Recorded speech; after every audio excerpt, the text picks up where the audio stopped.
कभी सोचा है कि भारत भारत क्यों है? मतलब इसका जो अनोखापन है, इसकी जो पहचान है, वो कहाँ से आती है? इसका जवाब छिपा है इसकी जमीन में, इसके पहाड़ों में, इसकी नदियों में और इसके मैदानों में।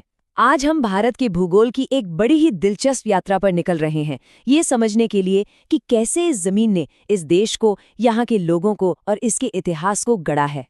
तो चलिए शुरू करते हैं। ये रहा हमारे सफर का नक्शा। हम इन 6 पड़ावों से गुजरेंगे।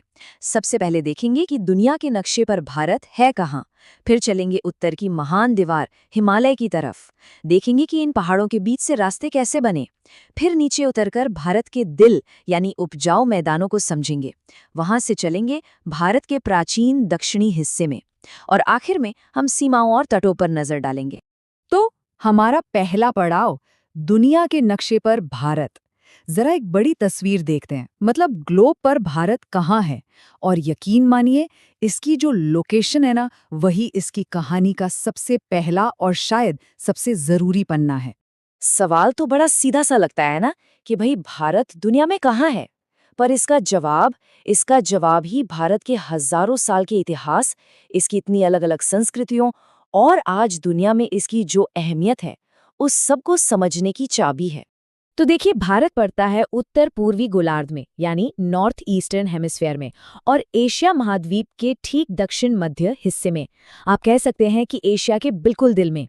और यही लोकेशन, यही जगह है जिसकी वजह से सदियों से भारत पूरब और पश्चिम के बीच व्यापार और कल्चर का एक पुल बना रहा है। और जब हम कहते हैं विशाल देश, तो हमारा मतलब है वाकई विशाल। जरा सोचिए, एरिया के हिसाब से भारत दुनिया का 7वां सबसे बड़ा देश है, 7th लार्जेस्ट। अब जरा इस लिस्ट पर नजर डालिए। रूस, कनाडा, चीन, ये दुनिया के सबसे बड़े देश हैं। और देखिए, भारत भी इसी लिस्ट में है। ये सिर्फ एक देश नहीं है, ये तो अपने आप में एक उपमहाद्वीप है, एक सब कॉन्टिनेंट। और हाँ, अगर ये लिस्ट याद रखनी हो तो हमारे सोर्स में एक बड़ी मजेदार ट्रिक दी गई है। एक वाक्य याद रखना है, रॉयल चैलेंजर्स क्यूबा द्वीप गए। हर शब्द का पहला अक्षर एक देश का नाम बताता है। Russia, Canada, China, USA, Brazil, Australia और फिर इंडिया। है ना कमाल? चलिए, अब दुनिया के नक्शे से जूम इन करके भारत के उत्तरी सिरे पर चलते हैं। यहाँ हम अपने सफर के सबसे शानदार पड़ाव पर पहुँचते हैं। एक ऐसी दीवार जो जमीन से उठकर मानो आसमान को छूती है, द ग्रेट हिमालय। देखिए, हिमालय सिर्फ पहाड़ नहीं है, ये पत्थर और बर्फ का एक ढेर बस नहीं है। ये दुनिया की सबसे ऊंची और सबसे यंग पर्वत श्रृंखला है। जी हाँ, सबसे यंग। ये आज भी हर साल थोड़ा थोड़ा ऊपर उठ रही है। ये एक नेचुरल दीवार की तरह है जो भारत को बाकी एशिया से अलग करती है, ठंडी हवाओं को रोकती है और मानसून की बारिश को भी यही दिशा देती है। अच्छा, इतनी ऊंची दीवार, ऐसा लगता है कि इसे पार करना तो नामुमकिन होगा, कोई आ जा ही नहीं सकता। पर इतिहास कुछ और ही कहानी बताता है। हमेशा से इसे पार करने के रास्ते मौजूद रहे हैं। तो फिर सवाल ये है कि आखिर लोग इसे पार कैसे करते थे? सदियों से व्यापारी, फौजी, यात्री, वो सब इस विशाल रुकावट के आर पार कैसे जाते थे? क्या कोई सीक्रेट दरवाजे थे? नहीं, सीक्रेट दरवाजे तो नहीं थे, लेकिन हाँ, प्रकृति ने खुद ही कुछ रास्ते बनाए हैं। इन्हें हम दर्रे या माउंटेन पास कहते हैं। समझिए, पहाड़ों के बीच में से गुजरने वाले ये कुदरती रास्ते हैं जो सदियों से आवाजाही का जरिया रहे हैं। एक बढ़िया मिसाल है लद्दाख का खारदुंगला। आज ये दुनिया की सबसे ऊंची मोटरेबल सड़कों में से एक है जहां गाड़ियां चलती हैं। पर जरा सोचिए, सदियों पहले ये कितना अहम रहा होगा। ये सेंट्रल एशिया से व्यापार का एक मेन रूट था। यहीं से ऊँटों और याकों के कारवां सिल्क, मसाले और न जाने क्या क्या कीमती सामान लेकर गुजरते थे। तो ठीक है, अब पहाड़ों की ऊंचाइयों से नीचे उतरते हैं और चलते हैं भारत के दिल में, वो इलाका जो करोड़ों लोगों का घर है।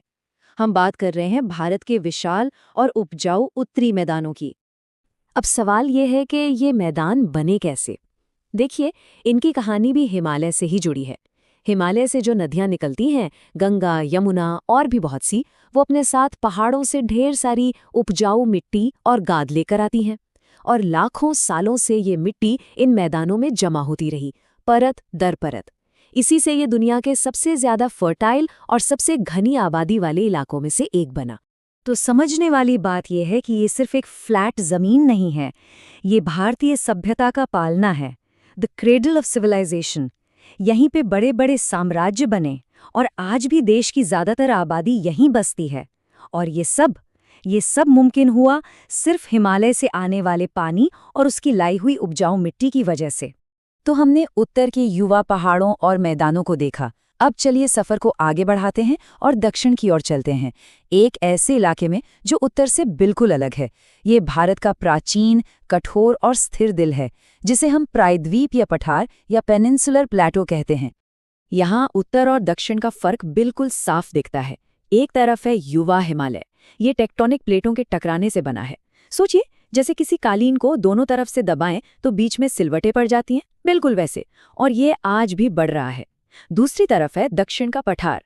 ये अरबों साल पुरानी बहुत ही स्थिर चट्टानों से बना है और ये खनिजों का खजाना है। तो एक तरफ युवा और बेचैन हिमालय है और दूसरी तरफ पुराना और स्थिर पठार। कमाल का जियोलॉजिकल कॉन्ट्रास्ट है ये। चलिए हमारे इस सफर के आखिरी पड़ाव पर चलते हैं।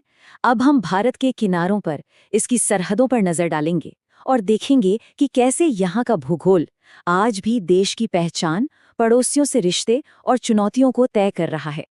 तो भारत की जमीनी सरहद 7 देशों से लगती है और इनको सबसे लंबी से सबसे छोटी बॉर्डर के क्रम में याद रखने के लिए सोर्स में एक और मजेदार निमोनिक है। याद रखिए, BC पाकिस्तान MBA।